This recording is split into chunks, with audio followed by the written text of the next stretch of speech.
We can't say for sure that kicking someone in the chest is a miracle cure, but it did save one rock star's life. From being hurt by faulty equipment to pursued by angry gang leaders, these musicians went on tour and almost didn't make it out alive. Is any organization really powerful enough to threaten the greatest rock band in the world? Well, the Hells Angels certainly gave it a shot. In 1969, the Rolling Stones threw a free music festival at the Altamont Speedway.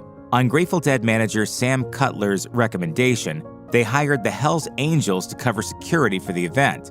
And if you think hiring a biker gang to keep thousands of dancing hippies in line sounds like a recipe for disaster, you'd be right. Before long, the Angels stopped just working security and instead turned violent on the crowd, lethally attacking a fan near the front of the stage. Everyone, Hells Angels, everybody. Let's just keep ourselves together. As a result, the Stones reportedly refused to pay the Angels their $50,000 fee, spurring chapter president Ralph "Sonny" Barger to take action. He wanted Jagger gone and began spreading the word. Another Angel would later tell the Senate Judiciary Committee that there was more or less an open contract on Jagger, and he was plagued by failed attempts on his life for years after the concert. Around 1979 or 1980, the Angels placed a small rubber pontoon boat filled with explosives near a yacht Jagger had docked at Martha's Vineyard. Unfortunately for the gang, it sank and their plan fell through. They did eventually get their $50,000, and the hit was called off. Still, it's eerie to think that we could have lost a rock god like Jagger at the height of his fame if it weren't for that sunken boat. Bassist Leon Wilkeson might just be the patron saint of rockers who've had near-death experiences on tour. When most people hear the name Lynyrd Skynyrd, they probably think of one of three phrases: Freebird, Sweet Home Alabama, or Plane Crash. And while Wilkeson didn't play on Freebird's studio recording, he was there when their plane crashed in Mississippi in October 1977. The co-pilot came back and said, "Hey guys, we got trouble. We're going to make an emergency landing in a field."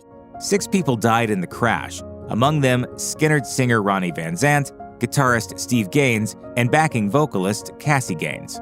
And while Wilkeson and 20 others survived the accident, he was left severely injured. He broke an arm and a leg, his teeth were a mess, and his internal injuries were so severe that his heart stopped twice during surgery. Still, Wilkeson survived and went on to play in the reformed Lynyrd Skynyrd for decades to come. But his tour injuries didn't end there. In the early 90s, he woke up on Lynyrd Skynyrd's tour bus in a pool of blood coming from a wound to his throat. To this day, no one knows who attacked him, though guitarist Ed King and Wilkeson's wife have each blamed the other for it. By some miracle, Wilkeson survived this attack as well and didn't even bother pressing charges. In fact, he kept playing with Lynyrd Skynyrd until his death in 2001. Soul singer Curtis Mayfield got his start with the Impressions, but rocketed to stardom in the early 70s with hits like Move On Up and his soundtrack to Superfly. He was a force to be reckoned with throughout the decade, but by 1990, his career had stalled. His new records weren't selling well, so he had to tour to pay the bills. That year, he took the stage at an outdoor show in Brooklyn when a massive gust of wind knocked over a lighting truss. A large stage light struck Mayfield in the back of the neck. Mayfield told music journalist Richard Williams that he doesn't remember falling after the impact, but when he woke up a few moments later, he was on his back and couldn't move. He was rushed to a hospital, where doctors told him that the light had smashed several vertebrae in his spine, paralyzing him from the neck down. I guess the first thing set in was, this is a crisis. The important thing is that I don't allow myself to die. He'd spend the rest of his life in that condition, but that didn't stop him from continuing to write and record. He ultimately died in 1999 at the age of 57. Before finding success as a solo artist and writing hits like Cruel to Be Kind and I Knew the Bride When She Used to Rock and Roll, Nick Lowe fronted the band Brinsley Schwartz. And if it weren't for some crazy luck and a kick to the chest, that probably would have been his first and last musical project. While performing in London in 1969, Lowe was electrocuted on stage. According to Deadline, he grabbed a faulty microphone that sent a powerful jolt of electricity coursing through his body. When he couldn't let go of the thing, it stopped his heart. Brinsley Schwartz's keyboard player attempted to kick the mic out of his hands but missed. Adding injury to electrocution, the boot hit Lowe's chest instead. And though it was an accident, that kick literally brought Lowe back from the dead. The impact restarted his heart, and he made a full recovery. Over 50 years later, he's still touring in 2025. In the mid-'80s, Tom Petty and the Heartbreakers went out on tour with folk legend Bob Dylan. During a break in the run, Petty returned to California to spend some time at home with his family. What should have been a relaxing few days turned into disaster when a malicious arsonist doused part of their home with lighter fluid and set the building on fire. Petty, his wife, and their 5-year-old daughter were able to escape the blaze, but the entire house burned down, leaving only Petty's basement recording studio intact. While no one in his family was injured, the attack left Petty shaken for years to come. And I don't know if you've ever had somebody try to kill you, but it's a really weird feeling. When Petty returned to the road, he took his wife and kid with him for safekeeping. And when he learned that the fire was indeed the result of arson, it shook him to his core. In the following years, the trauma stayed deep inside him. He told rock critic Paul Zolo he wouldn't even put the word fire in his lyrics anymore. Back in the 70s, you'd see all kinds of rowdy behavior at a hard rock show. But even a band as big and chaotic as Aerosmith wasn't ready for what Philadelphia literally had to throw at them. In 1977, the band played the Spectrum Arena, and just as they went back on stage for their encore, one of the concert-goers hurled an M80 firecracker onto the stage. As singer Steven Tyler and guitarist Joe Perry walked out, the explosive went off. Guitarist Brad Whitford was right behind his bandmates at the time and recalled to Goldmine, Steven immediately covered his face and there was blood shooting up out of Joe's arm, literally. So pretty quickly we got ourselves to the emergency room. Tyler's cornea was burned by the explosion, but his fate could have been much worse if he were any closer to the firecracker when it blew. But that wasn't the last time Aerosmith got a taste of Philly's wrath. The following year, they went back to the city of brotherly love, but the crowd had yet another projectile for them to dodge. 20 minutes into their set, someone in the audience threw a glass bottle onto the stage. It exploded and sent broken glass directly into Tyler's face. In the band's memoir, Whitford said a bleeding Tyler was the only one who still wanted to finish the show. He got outvoted, and the band quickly left the venue. Ozzy Osbourne may have bitten the head off a bat, but Black Sabbath bassist Geezer Butler may regret something he ate even more. Butler is a committed vegan, and he was on tour with his solo project in 1995 when he ate something that didn't agree with him.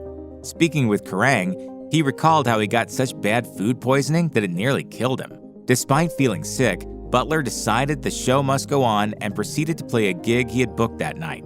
He tried to soldier on, but told the outlet, "I was leaning up against the amps and I think people just thought I was pissed off playing there." It got to the point where he started hallucinating before one of his bandmates finally pulled the plug and called an ambulance. Butler was rushed to intensive care. The rest of the tour was canceled before he even got out, but at least he was still breathing. More than anyone else on this list, nearly dying on stage is probably a point of pride for shock rocker Alice Cooper. His shows were already dark and theatrical, featuring horrifying elements like a live boa constrictor, faux guillotine decapitations, and an elaborate stunt that made it look as if he was being hanged on a gallows. But life came a little too close to imitating art in 1988, when Cooper attempted to execute that last stunt at London's Wembley Stadium. The key to the trick, which was designed by magician James Randi, was a covert harness that hung from the rafters by piano wire. By the night of the accident, Cooper had performed it dozens of times and it was second nature. He just never thought to change out the wire. Unfortunately, while he was rehearsing for that night's show, that negligence caught up to him, and the harness frayed and snapped. As soon as I felt it more pressure than it should be, I snapped my head back and it went over like that. If he hadn't dodged the rope at just the right moment, that snapped wire probably would have broken his neck. And while he still got a pretty gnarly burn from the accident, his quick instincts helped him avoid an all-out tragedy. Back in the 70s, Kiss shows were notorious for their high-octane pyrotechnics. And while some bands set up fire and smoke machines around them on stage, Ace Frehley took that idea even further and customized one of his guitars so that it fired smoke bombs. Unfortunately, rocket-launching guitars aren't known for their accuracy, and Frehley had some pretty serious misfires over the years. There were a couple of times where a rogue smoke bomb almost hit bassist Gene Simmons, and another nearly cost Frehley his leg. As he told Music Radar, "A smoke bomb ignited too early inside the cavity of the guitar, and it melted the asbestos. which our costumes were made from, to my thigh. While that was a close call, Frehley got even closer to death in 1976. The band was playing in Florida when an improperly grounded cable electrified a staircase's metal railing. When Frehley touched the rail, he was electrocuted. He fell backward, and the road crew were able to drag him off the staircase safely. Had gravity not been on his side, odds are he would have broken his neck.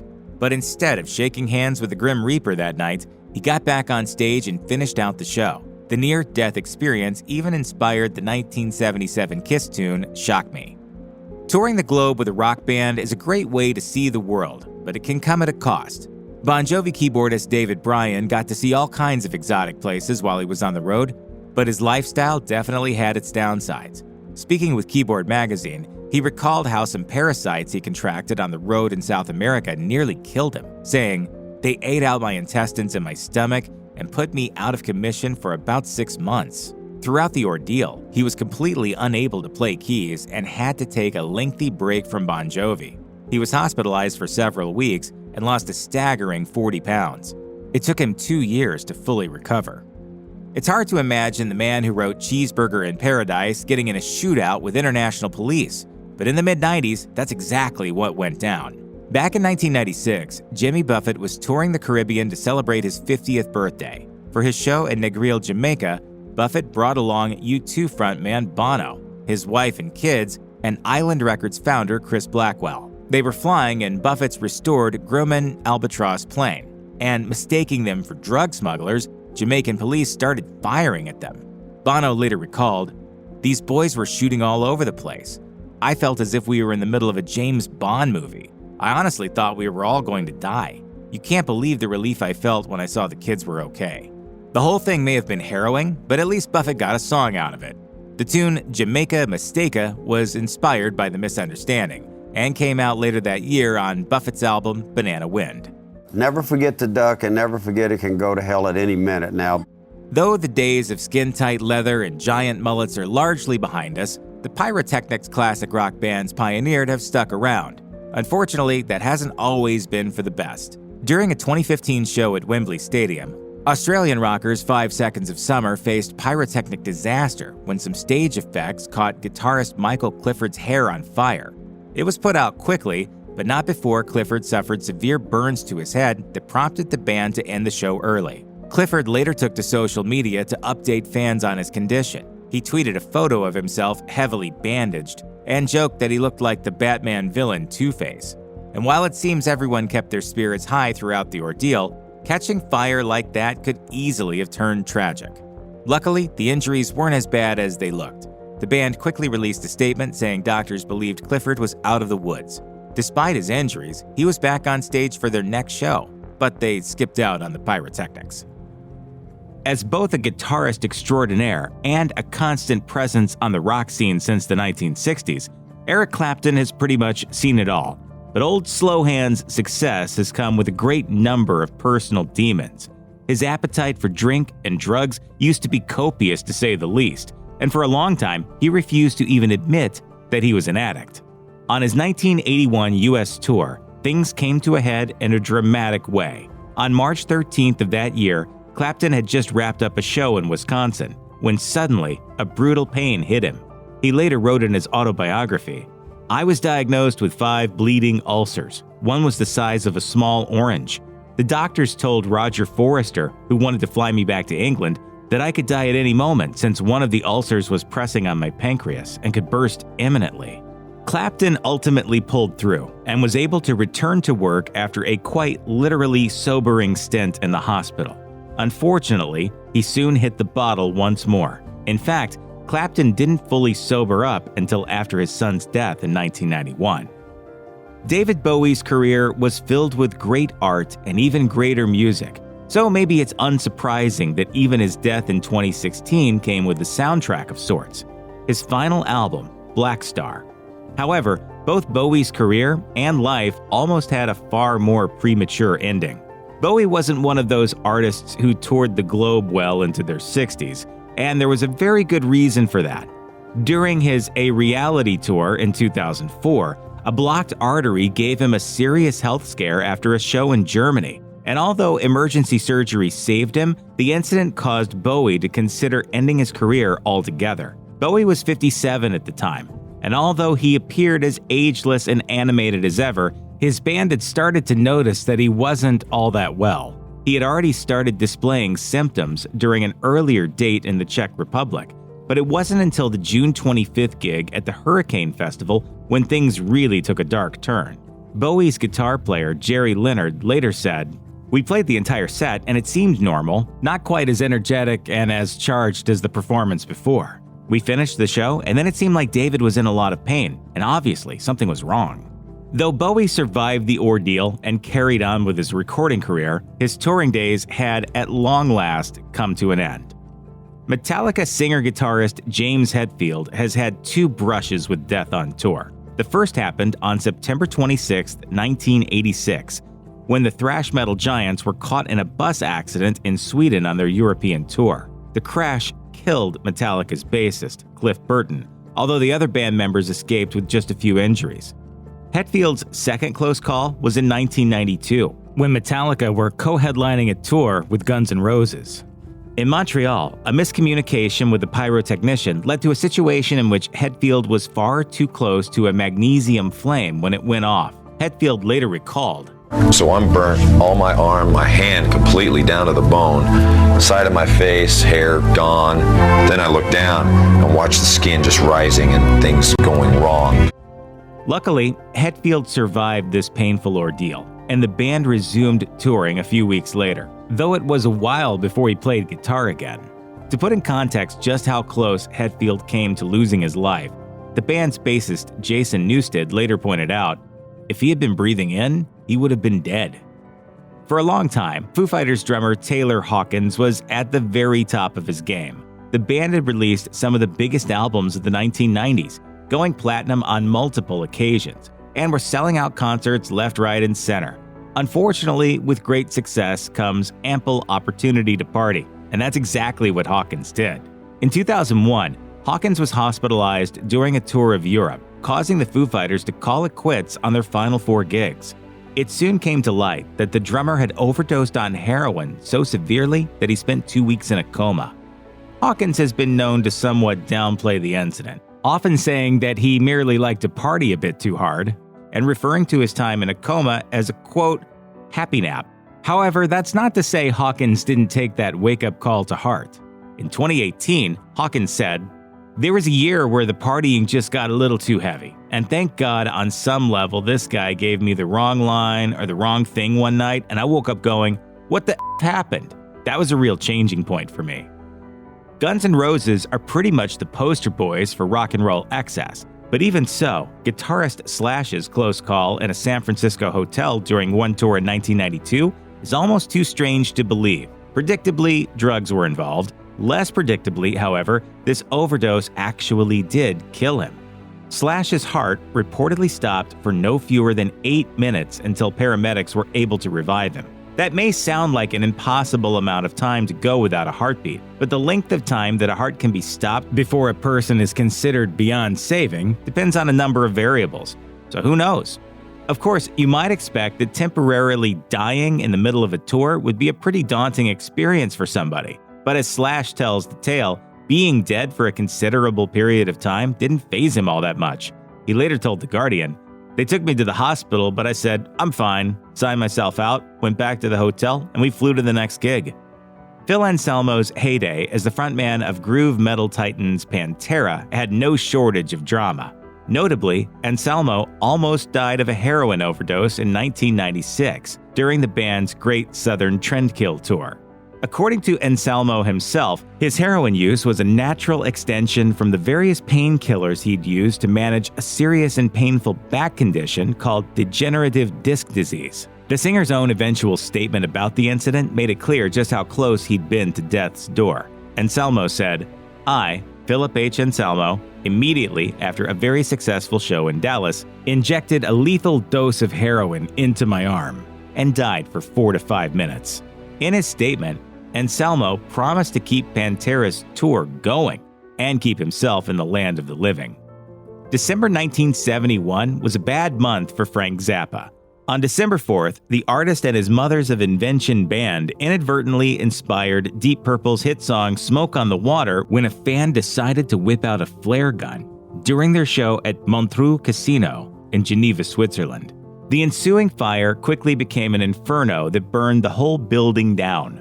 Fortunately, there were no casualties or even serious injuries, thanks in part to the heroics of concert organizer Claude Nobbs and reportedly Zappa himself, who smashed a window with his guitar to help people escape.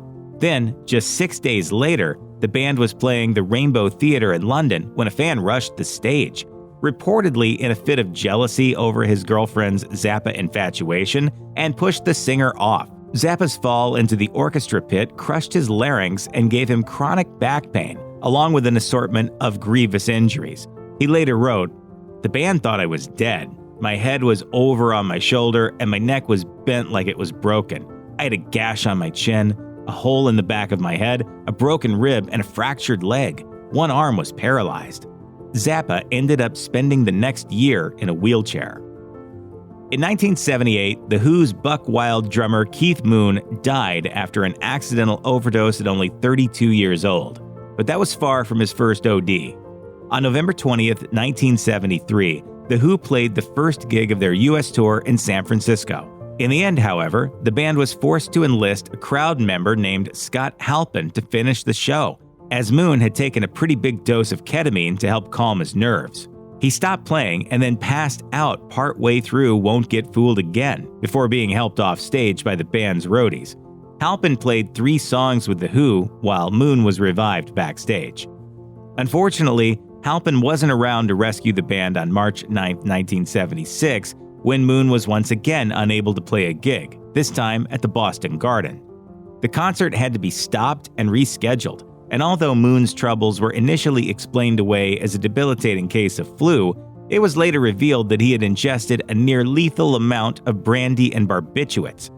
Lead singer Roger Daltrey told Howard Stern, "And a lot of the stuff that he did that people laugh about, they think, oh, that was really funny.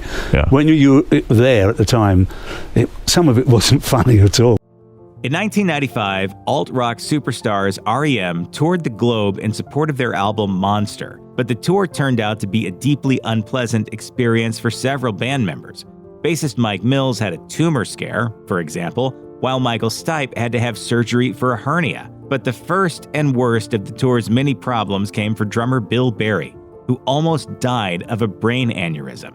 A March show in Lausanne, Switzerland proved difficult for Berry, who started to feel a nasty pain in his head, and eventually had to leave the stage when it pretty much knocked him out. He later described the experience to the LA Times, saying, "It felt like a bowling ball hit me in the head. There wasn't any warning. I was just singing the falsetto part on tongue when it happened." Berry was later diagnosed with not just 1, but 2 brain aneurysms, one of which had already ruptured. Fortunately, this daunting situation had a happy ending. Berry was rushed into surgery, which proved successful, and R.E.M. was able to resume touring by May of that year. Still, although the drummer reportedly made a full recovery, the experience might have caused him to reevaluate his life and career. Berry left the band on good terms in 1997, saying that his priorities had simply shifted. Headbanging on stage might be a fairly significant part of Korn vocalist Jonathan Davis's job description, but in 2006, a strange blood condition turned this routine metal move into a potential tragedy. Several of the band's tour dates in Europe that year went down the drain when Davis started to notice strange marks on his skin that left his body looking literally beat up.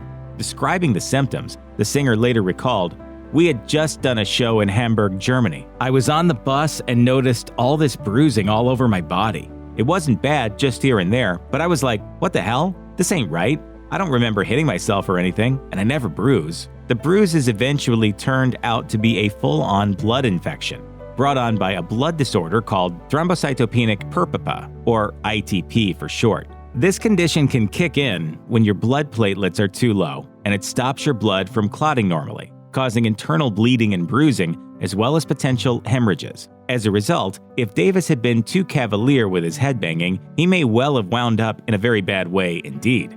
The singer's ITP reportedly stemmed from an allergic reaction and was itself nearly fatal. Fortunately, he was quickly seen by a doctor and made it to a hospital just in time. The year was 1977, and poet turned punk rock trailblazer Patti Smith's band was touring as a support act for a far more traditional rocker, Bob Seger. But this tour would have drastic and long-lasting consequences for Smith. During a concert in Tampa, Florida, she fell off the stage and suffered a number of horrific spinal injuries. Impeded by a broken neck vertebrae and a fractured spine, her fall sidelined Smith's career for a long time, and recovery required both a large amount of physical therapy and a lengthy stint with a neck brace. The accident reportedly happened when Smith spun on the stage and lost her footing. Though she and her career ultimately recovered, in 2012, Smith told Uncut that her back was still bothering her even decades later, and that she felt Seger's crew was to blame. She said, "I was being careful on the stage because there wasn't as much room or light. I didn't whirl around as much as usual, but when I hit the monitor with my foot, it was half hanging over the lip of the stage. We needed more space and light, and we didn't get it, and I had an accident." Keith Richards is so notorious for cheating death that there's a somewhat well-known saying in the world of rock and roll, that he and cockroaches would be the only living things to survive a nuclear war. As the late great Robin Williams put it, "He is the only man on the planet who can go anthrax." All right. The Rolling Stones guitarist had one of his earlier near-death experiences way back in 1965, when the Stones were bringing their music to America. A December 3rd concert in Sacramento, California was business as usual, right up until the point at which the guitarist's instrument connected with a microphone stand. A large number of sparks and one stunned guitarist flew as a surge of electricity knocked Richards out in the most dramatic way possible. The mic stand had been ungrounded, and the ensuing electrical shock nearly killed Richards. One audience member later described the events, saying, "I saw the blue light. I literally saw Keith fly into the air backward. I thought he was dead. I was horrified. We all were." Silence fell over the crowd. Fortunately, Richards had been wearing a pair of rubber-soled boots that day, which may have been instrumental in saving his life. In a textbook example of his ability to survive basically anything, Richards was back on stage the very next day. In 1993, Radiohead was a very different band from the arty and experimental outfit they are today. Riding high on the wave of their grunge-influenced album Pablo Honey, they spent the summer of that year touring the US, and on Independence Day performed for the show MTV Beach House. But this holiday nearly ended in tragedy after Thom Yorke took a dip in a nearby swimming pool. As the band performed the song Anyone Can Play Guitar, Yorke gave a wild performance that culminated with him diving headfirst into the pool. He then climbed out again and immediately reached for a live microphone, whilst soaking wet. Fortunately, someone had the presence of mind to quickly take the mic out of the singer's reach. The incident doesn't show up on the aired version of the show, in which you can only briefly see Yorke urgently conferring with a crew member after climbing out of the water. But if the story is true, it's probably fair to say that Yorke owes that person his life.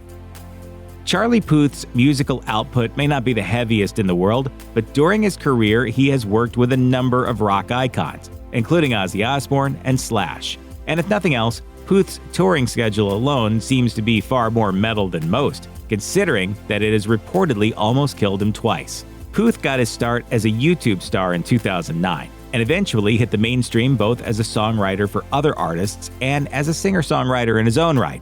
Unfortunately, hitting the road didn't come quite so easily for Puth.